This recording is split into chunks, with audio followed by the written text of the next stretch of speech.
الله من الشيطان الرجيم.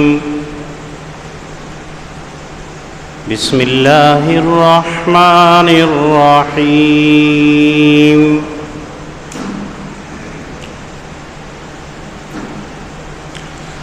فلما دخلوا عليه قالوا يا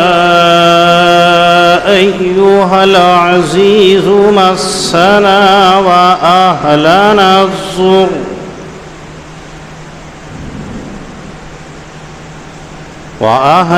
الضر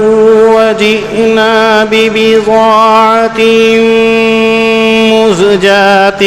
فأوف لنا الكيل وتصدق علينا إن الله يجزي المتصدقين.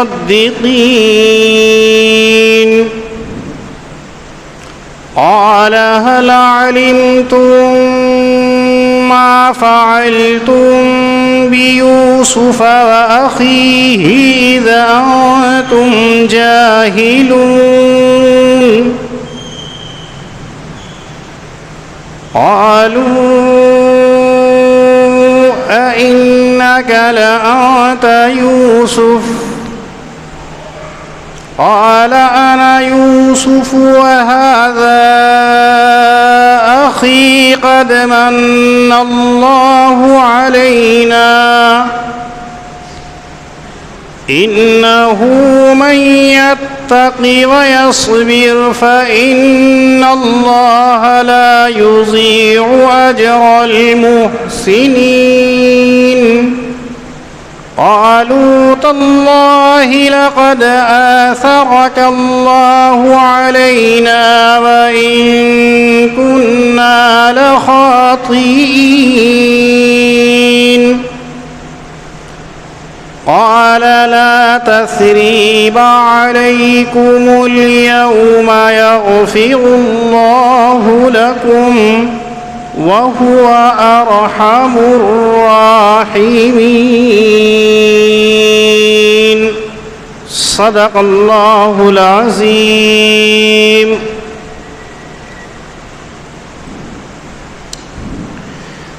قحط سالی کا زمانہ چل رہا ہے.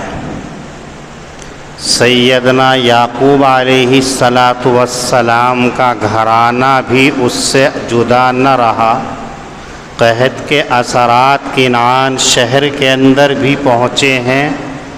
تو یعقوب علیہ السلام کے گھر کے اندر بھی اس کے اثرات آئے. حضرت یعقوب علیہ السلام نے اپنے بیٹوں کو مصر کے اندر بھیجا کہ جاؤ غلہ لے کر کے آئیں، لیکن شاہ مصر نے یہ کہہ دیا کہ اگلی دفعہ آؤ تو اپنے 11ویں بھائی کو بھی ساتھ میں لے کر کے آنا. چنانچہ دوسری مرتبہ اپنے بھائی بنیامین کو لے کر کے پہنچے. وہاں تدبیر اور حیلے کے ذریعے سے حضرت یوسف علیہ السلام نے بنیامین کو اپنے پاس روک لیا. بھائیوں نے آپس میں طے کیا کہ کوئی بھی صورت ہو بغیر بنیامین کے ہم واپس نہیں لوٹیں گے. تمام کوششیں کی، ناکام ہو گئیں. تو بڑے بیٹے نے حضرت یوسف علیہ السلام کے بڑے بھائی نے اپنے بھائیوں کو مخاطب کر کے یہ کہا کہ تم سب واپس چلے جاؤ اور ابو جان کو پوری بات بتاؤ کہ چوری کر لی تھی بنیامین نے. میں جب تک نہیں جاؤں گا جب تک کوئی راستہ اللہ نہ نکال دے. چنانچہ بیٹے واپس آئے اور وہاں کا واقعہ بتایا کہ بنیامین نے چوری کی تھی جس کی وجہ سے بادشاہ نے ان کو روک لیا. حضرت یعقوب علیہ السلام نے کہا صبر ہی کر سکتا ہوں اور کیا ہوگا. پھر اس کے بعد میں حضرت یعقوب علیہ السلام نے تیسری مرتبہ پھر بیٹوں سے کہا کہ جاؤ اور جا کر کے بنیامین کے لانے کی کوششیں کرو اور یوسف کو بھی تلاش کرو، شاید یوسف مل جائے. اب تک کے یہ واقعات یہاں تک اللہ رب العزت نے ذکر کیے. اب آگے کا واقعہ اللہ تعالیٰ ذکر کر رہے ہیں کہ تیسری مرتبہ حضرت یعقوب علیہ السلام اپنے بیٹوں کو مخاطب کرتے ہوئے یوں کہتے ہیں لا تیأسوا من روح اللہ، اللہ کی امید اور اللہ کی رحمت سے مایوس نہیں ہونا چاہیے۔ وہی لوگ مایوس ہوتے ہیں جو اللہ کے نافرمان ہوتے ہیں، منکر ہوتے ہیں۔ جن چیزوں کو میں من جانب اللہ جانتا ہوں تم نہیں جانتے ہو، لہذا تم جا کر کے کوشش کرو، یوسف کو بھی تلاشو اور بنیامین کو بھی تلاشو۔ اب یہ بھائی آپ دیکھیے، جب اللہ تعالیٰ کوئی انتظام کرتے ہیں تو غیب سے سارے حالات بنتے چلے جاتے ہیں۔ تیسری مرتبہ آ رہے ہیں تو بھائیوں کو یہ تو معلوم ہے کہ مصر کے اندر بنیامین ہے، لیکن یہ نہیں معلوم ہے کہ یوسف کہاں ہے۔ اللہ نے حضرت یوسف علیہ السلام کو ابھی اطلاع نہیں دی ہے کہ تمہیں ظاہر کرنا ہے اپنے آپ کو، لہذا انہوں نے یہ سوچا کہ چلو مصر ہی چلتے ہیں، پہلے بنیامین کو چھڑانے کی کوششیں کریں گے، پھر چونکہ بادشاہ چونکہ کریم ہے، ہو سکتا ہے کہ وہیں یوسف کو تلاش کرنے کے لیے بھی کوئی سراغ مل جائے،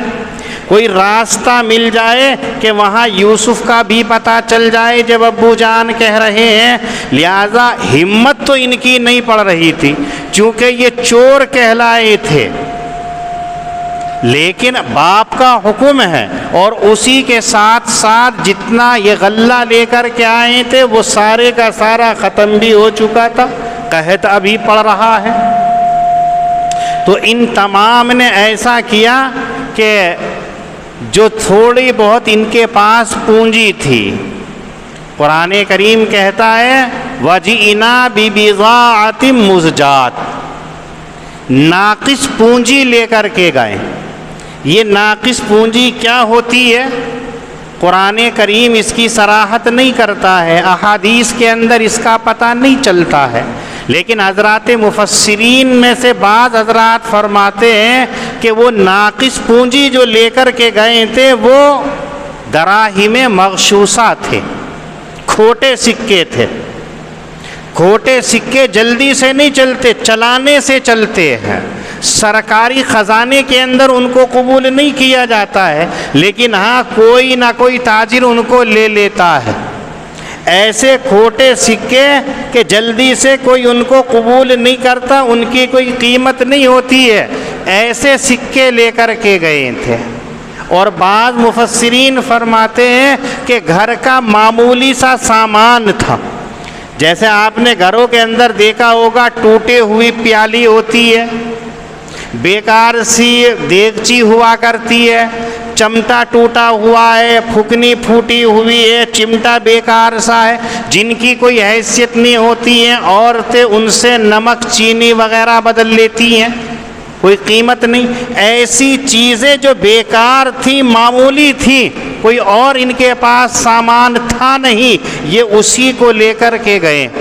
منشا ان کا بنیامین کو لانا تھا، لیکن تمہید کے لیے کچھ نہ کچھ تو بات کرنی تھی، خوشامد بھی کرنی تھی، چاپلوسی بھی کرنی تھی، عاجزی انکساری بھی کرنی تھی، کوئی نہ کوئی بہانہ ہونا چاہیے تھا۔ تو یہ پونجی لے کر کے گئے،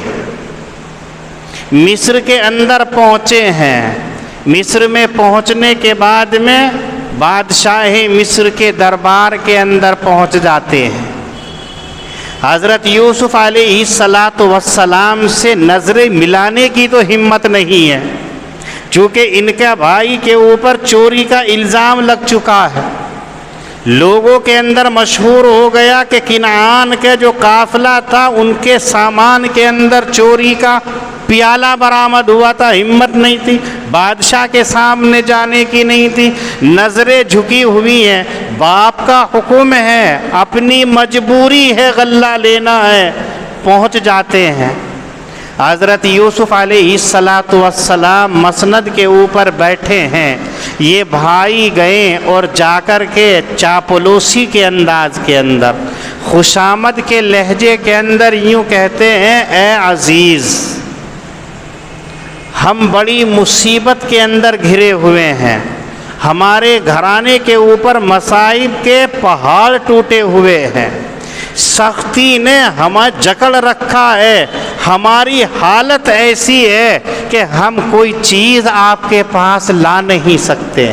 غلہ ہمارا ختم ہو گیا ہے، اناج ہمارا ختم ہو گیا ہے، جو آپ نے ہمیں عنایت کیا تھا، عطا کیا تھا، سب ختم ہو گیا، پونجی بھی ہمارے پاس نہیں، رقم بھی ہمارے پاس نہیں ہے، لیکن آپ کے اخلاق کریمانہ کو دیکھتے ہوئے، آپ کی انسانیت نوازی کو دیکھتے ہوئے ہم یہ ہمت کر کے آئے ہیں کہ ہمارے پاس یہ چند مغشوشہ دراہم ہے، نکمی ناقص پونجی ہمارے پاس ہے، اس کی کوئی حیثیت، کوئی وقت، کوئی قیمت آپ کے سامنے نہیں ہے، لیکن ہمارے پاس بس یہی بن پڑا ہے، اسی کو لے کر کے ہم آ گئے ہیں، اس امید کے ساتھ میں کہ آپ سابقہ اخلاق کو اپناتے ہوئے، سابقہ عادت کو اپناتے ہوئے ہم پر ترس کھا کر کے ہمیں غلہ عنایت کر دیں۔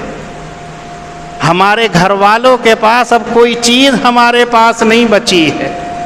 بس آپ سے امید ہے کہ آپ ہم پر ترس کھا لیجئے، ہم پر رحم کھا لیجئے، یہ عاجزی اور مسکینی کی صورت بنا کر کے کہہ رہے ہیں، اور اوپر سے کہتے ہیں فَأَوْفِ لَنَا الْكَيْلَ وَتَصَدَّقْ عَلَيْنَا، اور پوری بھرتی دے دیجیے۔ جو آپ نے اصول بنا رکھا ہے کہ ایک آدمی کو ایک اونٹ کے بوجھ کے برابر غلہ دیا جائے گا، آپ اپنے اصول کے مطابق ہمیں ایک ایک اونٹ کی بوجھ کے برابر غلہ دے دیجئے، اور یہ حقیر سا نذرانہ ہے، اس کی کوئی وقت نہیں ہے، لیکن آپ قبول فرما لیجئے اور ہمیں پورا دے دیجئے، کوئی یہ ہمارا احسان نہیں ہے، ہمارا استحقاق نہیں ہے، وتصدق علینا، کچھ بھی نہ ہو تو ہم پر صدقہ ہی دے دیجئے، خیرات ہمیں دے دیجئے، اس لیے کہ اللہ تعالیٰ خیرات کرنے والوں کو اچھا بدلہ دیا کرتا ہے۔ آپ ہمیں صدقہ ہی دے دیجئے، ہمیں خیرات ہی دے دیجئے، ہمیں کچھ نہ کچھ دے دیجئے، لیکن ہمیں محروم نہ کیجئے۔ حضرت یوسف علیہ السلام ہے تو آخر کو یہ بھائی حضرت یعقوب علیہ السلام کی اولاد ہیں، حضرت یوسف پیغمبر ہیں، اپنے بھائیوں کی طرف دیکھ رہے ہیں، اور بھائیوں کی یہ حالت مسکینیت کو دیکھ کر کے اندر ہی اندر گھل رہے ہیں، گھٹ رہے ہیں، لیکن ابھی ہمت تو یہ نہیں کر پا رہے ہیں کہ ظاہر کر دیں، حال یہ ہو رہا ہے کہ ایک دم ظاہر کر دیں۔ وہ بھائی جو سارے کے سارے بڑے ہیں، وہ بھائی کہ جو ان کے اوپر کتنی مہربانیاں بچپن کے اندر، بعد میں کتنے ظلم کیے ہیں، حضرت یعقوب کے بیٹے ہیں، خاندان نبوت سے تعلق رکھتے ہیں، آج ان کا عالم یہ ہے کہ محتاجگی کے اوپر کھڑے ہوئے ہیں اور بھیک مانگ رہے ہیں کہ ہمیں صدقہ دے دیجئے۔ ایک بھائی دوسرے بھائی سے بھیک مانگے، کتنا ترس آئے گا، کتنا خیال آئے گا، اور وہ بھی اس انداز سے۔ حضرت یوسف علیہ السلام اندر ہی اندر آنسوؤں کو جذب کر رہے ہیں۔ روایت میں آتا ہے کہ قریب ہے کہ آپ پھٹ پڑیں، قریب ہے کہ آنسوؤں کا سیلاب جاری ہو جائے، لیکن اپنے آپ کو قابو میں کر رکھا ہے۔ اور ان بھائیوں نے صرف اتنا ہی نہیں کیا، جب یہ کنعان شہر سے اپنے باپ کے پاس سے مصر کو چلے تھے تو سیدنا یعقوب علیہ السلام نے ایک خط بھی لکھ کر کے ان کو سونپا تھا کہ جب تم مصر کے اندر جاؤ تو بادشاہ مصر کو یہ خط بھی دے دینا۔ حضرت یعقوب علیہ السلام کا وہ خط برادران یوسف نے پیش کر دیا۔ حضرت یوسف علیہ السلام بے قابو ہو جاتے ہیں، باپ کی تحریر ہے، باپ کا پرچہ ہے، باپ کا خط آ رہا ہے، کھولتے ہیں تو اس کے اندر لکھا ہوا کیا ہے؟ حضرت عبداللہ ابن عباس رضی اللہ تعالیٰ عنہ کہتے ہیں کہ جب پرچہ کھولا حضرت یوسف علیہ السلام نے تو اس میں لکھا ہوا تھا کہ یہ پرچہ ہے یعقوب صفی اللہ ابن اسحاق ذبیح اللہ ابن ابراہیم خلیل اللہ کی جانب سے عزیز مصر کی خدمت کے اندر۔ اما بعد آگے لکھتے ہیں کہ ہمارا خاندان بلاؤں کے اندر اور آزمائشوں کے اندر معروف ہے۔ میرے دادا سیدنا ابراہیم علیہ السلام نمرود کے زمانے کے اندر آتش نمرود کے ذریعے سے امتحان کے اندر مبتلا کیے گئے، سب جانتے ہیں۔ فرعون نے حضرت ابراہیم علیہ السلام کو آگ کے اندر ڈالا تھا، اللہ نے کیا کہہ دیا تھا؟ یا نار کونی بردا وسلاما علی ابراہیم، ابراہیم کے اوپر ٹھنڈی ہو جا۔ تو اپنے دادا کا امتحان اس خط کے اندر لکھا کہ میرے دادا کو بھی آزمایا گیا تھا، امتحان لیا گیا تھا آتش نمرود میں ڈال کر کے۔ پھر میرے باپ سیدنا اسحاق علیہ السلام کو اللہ نے شدید امتحان کے اندر مبتلا کیا۔ پھر اس کے بعد میں میرا امتحان لیا گیا میرے بیٹے کو مجھ سے جدا کر کے۔ میرا ایک بیٹا تھا جس کا نام یوسف تھا، مفارقت یوسف کے اندر روتے روتے میری بینائی جاتی رہی، اس کی یاد میرے دل سے کبھی نہیں گئی، لیکن اس کی تسکین کے لیے، اس کے بدل کے لیے اللہ نے مجھے ایک اور بیٹا بنیامین دیا تھا۔ اے بادشاہ، چوری کے الزام نے تو نے اسے اپنے پاس روک لیا۔ حضرت یعقوب علیہ السلام آگے لکھتے ہیں کہ بادشاہ سن، ہم اولاد انبیاء ہیں، ہم چوری نہیں کرتے ہیں، اور یہ بھی یاد رکھیے کہ ہماری اولاد کے اندر آج تک کوئی چور پیدا نہیں، اور تو نے چور کہہ کر کے میرے ایک بیٹے کو اپنے پاس روک لیا۔ حضرت ابن عباس رضی اللہ تعالیٰ عنہ کہتے ہیں جیسے یہ خط کے آخری الفاظ حضرت یوسف علیہ السلام پڑھتے ہیں کانپ جاتے ہیں، تھر تھر کانپتے ہیں، اور آنسو اس قدر بہتے ہیں کہ پورے درباری گھبرا جاتے ہیں کہ نہ جانے یہ پرچہ کیسا لکھ کر کے لائے ہیں کہ اس کو پڑھتے کے ساتھ ہی ہمارے بادشاہ بے قابو ہو گئے اور رونے لگے۔ حضرت یوسف علیہ السلام تو اس لیے کانپے کہ میرا باپ کیسی آزمائش کے اندر مبتلا ہے، میرا باپ حق کہہ رہا ہے کہ چور نہیں کرتے ہیں، نہ چور پیدا ہوتے ہیں، اور ان کا بیٹا میرے پاس رکا ہوا ہے، کہیں ایسا نہ ہو کہ آج میرے باپ کا صبر کا پیمانہ لبریز ہو جائے اور کہیں اللہ کی طرف سے عذاب نہ آ جائے۔ گھبرا گئے، پریشان ہو گئے، لیکن ایک دم سے ظاہر بھی نہیں کر سکتے تھے، تو بھائیوں کو مخاطب کرتے ہوئے یوں کہتے ہیں هل علمتم ما فعلتم بیوسف واخی، کچھ خبر ہے تمہیں؟ تم نے یوسف کے ساتھ میں کیا کیا تھا؟ تم نے اس کے بھائی کے ساتھ میں کیا کیا تھا؟ اب جیسے ہی بادشاہ کی زبانی برادران یوسف نے یہ سنا کہ یوسف کا واقعہ ان کو معلوم ہے، پاؤں کے نیچے سے زمین کھسک جاتی ہے، بھائی پریشان ہو جاتے ہیں کہ ہم تو یہ سمجھ رہے تھے کہ ہمارے یوسف کے بارے میں بادشاہ کو کیا پتا ہوگا، ہم نے ان کے ساتھ میں کیا کیا ہے کچھ پتا نہیں ہوگا، ہم تو باپ کا خط اس لیے لے کر کے آئے تھے کہ کچھ ہمدردی بادشاہ کے دل کے اندر پیدا ہو جائے، کچھ نرمی پیدا ہو جائے اور ہماری طرف توجہ کر لے اور ہمارے بھائی کو چھوڑ دے، الٹا یہ تو ہمارے وہ گناہ گنوا رہے ہیں جو ہم نے چھپا رکھے تھے۔ تو ساروں کی گردنیں جھک جاتی ہیں، سارے بھائی ندامت سے نیچے کو جھک جاتے ہیں اور اس خوف کے اندر مبتلا ہے کہ اب بادشاہ نہ جانے ہمارے ساتھ میں کس طرح پیش آئے۔ یوسف کا واقعہ بادشاہ کو پتہ چل گیا، ہم نے اسے کنویں میں ڈالا تھا، ہم نے اسے زمین پر پٹکا تھا، ہم نے رسی کو بیچ میں سے کاٹ دیا تھا، ہم نے کنویں کے اندر بھوکا پیاسا ڈالے رکھا، ہم نے اس کو چند درہم کے بدلے کے اندر کسی قافلے کے ہاتھ میں غلام بنا کر کے بیچ دیا تھا۔ یہ ساری خطائیں اتنی خطرناک ہیں، اگر بادشاہ نے ہم سے اس کا بدلہ لینا چاہا تو ہماری تو زندگی کا خاتمہ ہے۔ سب ڈر جاتے ہیں، کانپ جاتے ہیں، ہمت نہیں ہوتی ہے۔ لیکن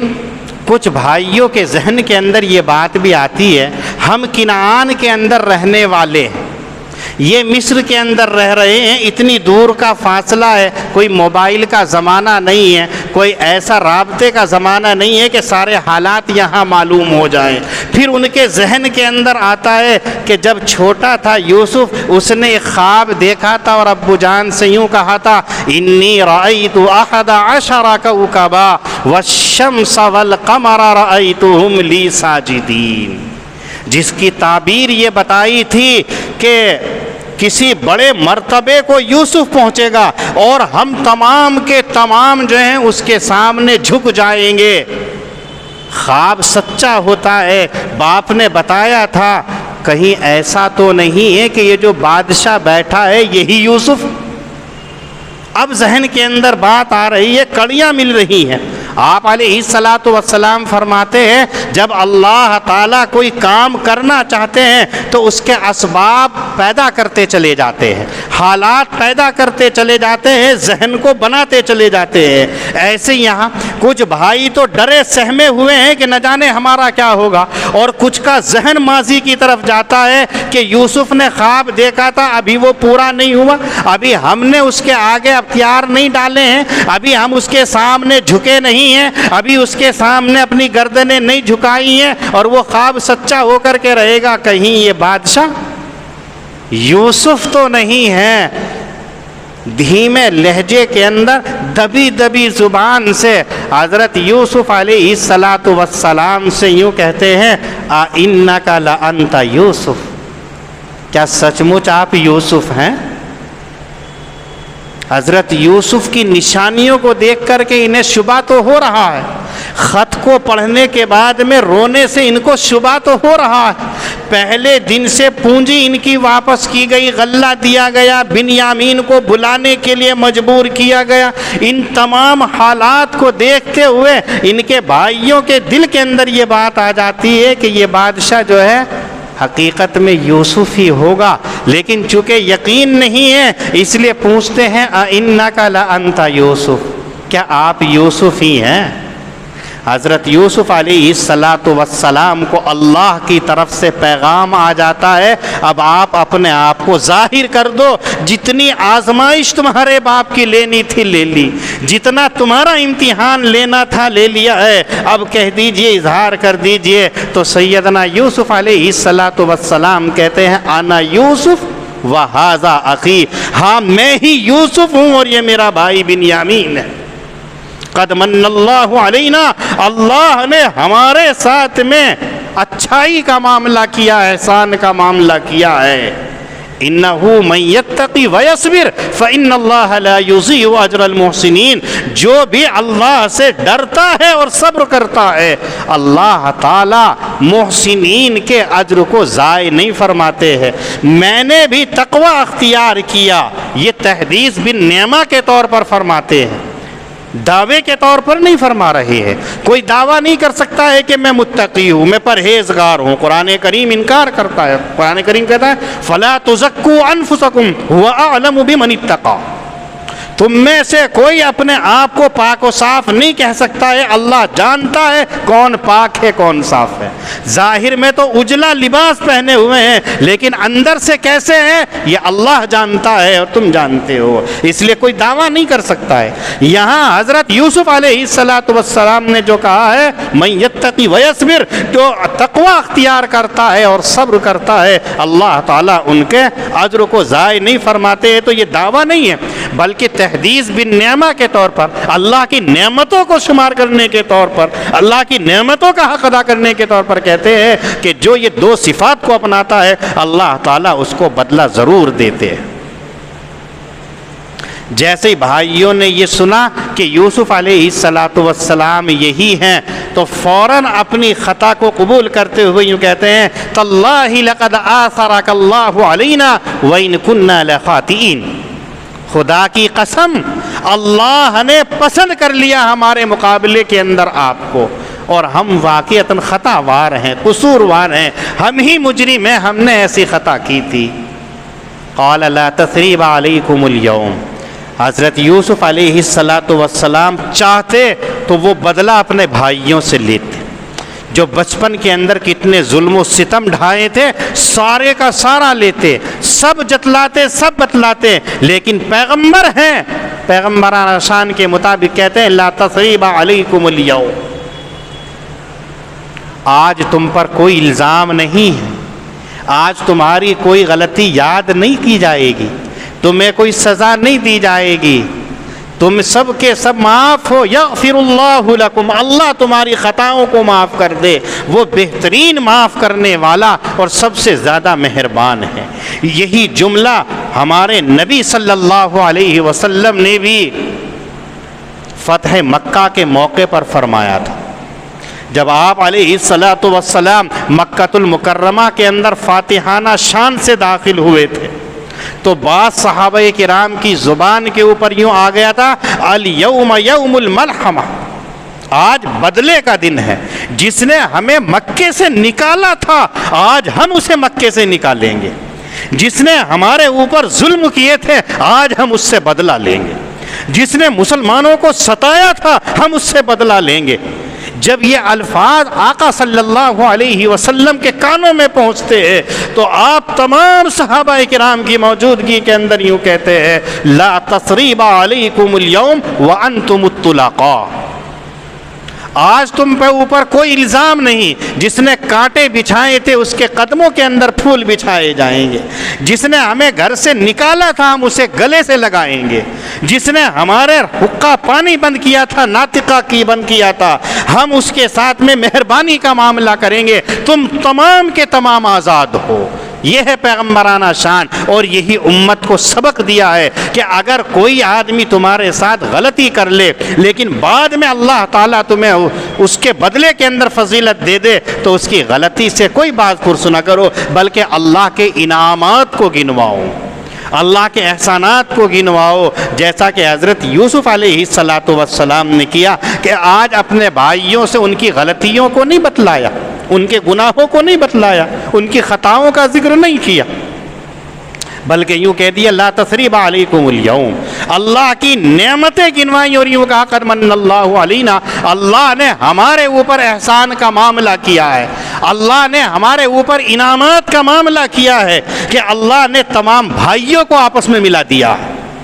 سارے بھائی آپس کے اندر ملے ہوئے ہیں، اللہ نے بادشاہت دے دی، اللہ نے نبوت سے نواز دیا ہے، یہ کتنے بڑے احسانات اور کتنے بڑے انعامات ہیں۔ اس لیے اس آیت کریمہ کے اندر امت کو یہ بتایا جا رہا ہے کہ اللہ کے انعامات جب آ جائے تو اللہ کی جو پہلی زندگی ہے جو آپ نے کیسی گزاری ہے اس کا ذکر نہیں کرنا چاہیے، کسی سے خطا ہوئی ہے، غلطی ہوئی ہے، کوتاہیاں ہوئی ہیں، ان کو ذکر نہیں کرنا چاہیے، انعامات سامنے رکھنے چاہیے۔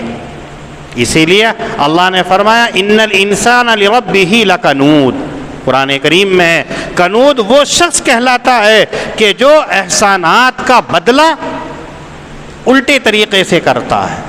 کسی نے غلطی کر دی ہے وہی گنتا چلا جاتا ہے، ایسا نہیں ہے، اگر کسی نے غلطی کی ہے پھر اس نے اچھائی کی ہے تو اس کی غلطی کو ختم کر دو، ذکر نہیں کرنا چاہیے۔ آج امت مسلمہ کا حال یہی ہے، کسی سے زندگی میں ایک مرتبہ خطا ہو گئی تو پیڑھی در پیڑھی بتاتے چلے جائیں گے ابے یہ تو وہ ہے۔ یہ کب پتہ چلتا ہے؟ آپ اپنی بچوں کا رشتہ لے کر کے جائیں، جب ہوگا ارے اس سے کر رہا، اس کی دادی کی پردادی جو ہے اس سے معاش کا چلایا کرتی تھی، وہ اس سے کر رہے، اس کے دادا کے دادا کے دادا نے جو ہے نا فلاں لڑکی سے چکر چلا لیا تھا، یہ کرتے ہیں۔ قرآن کریم انکار کرتا ہے ان چیزوں کا،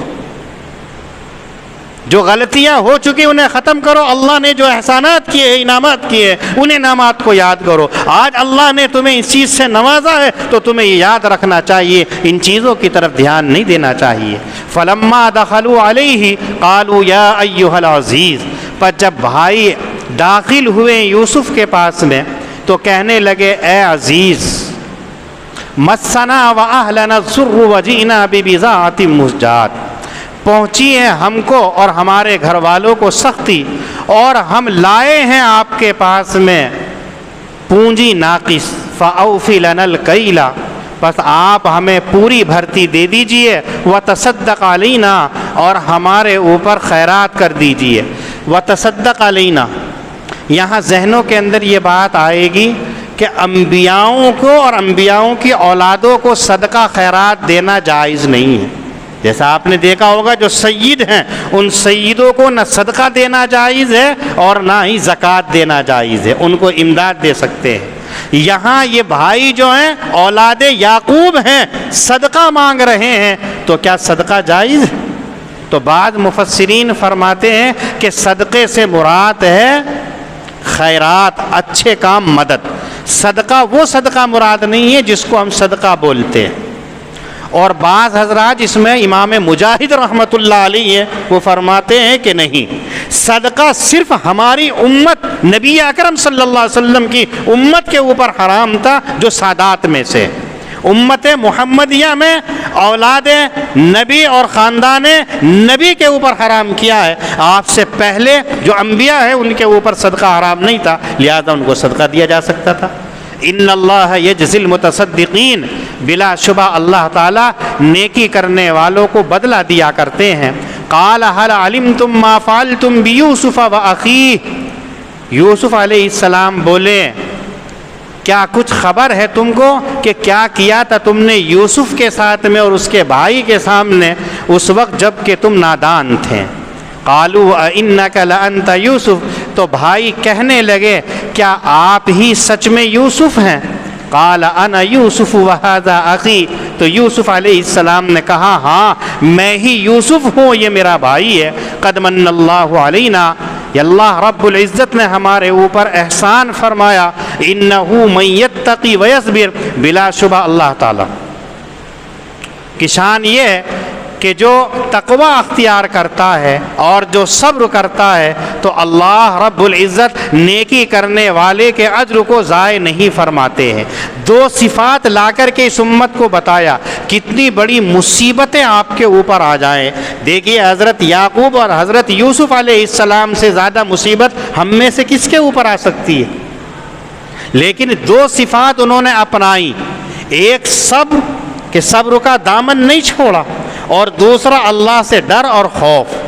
تو اللہ رب العزت نے پھر بچھڑو ہوئے کو آپس کے اندر ملا دیا۔ یہ امت کو سبق ہے ان آیات سے کہ اگر آپ کے اوپر کتنی پریشانیاں آ جائیں تو اللہ سے ڈرنا زیادہ شروع کر دو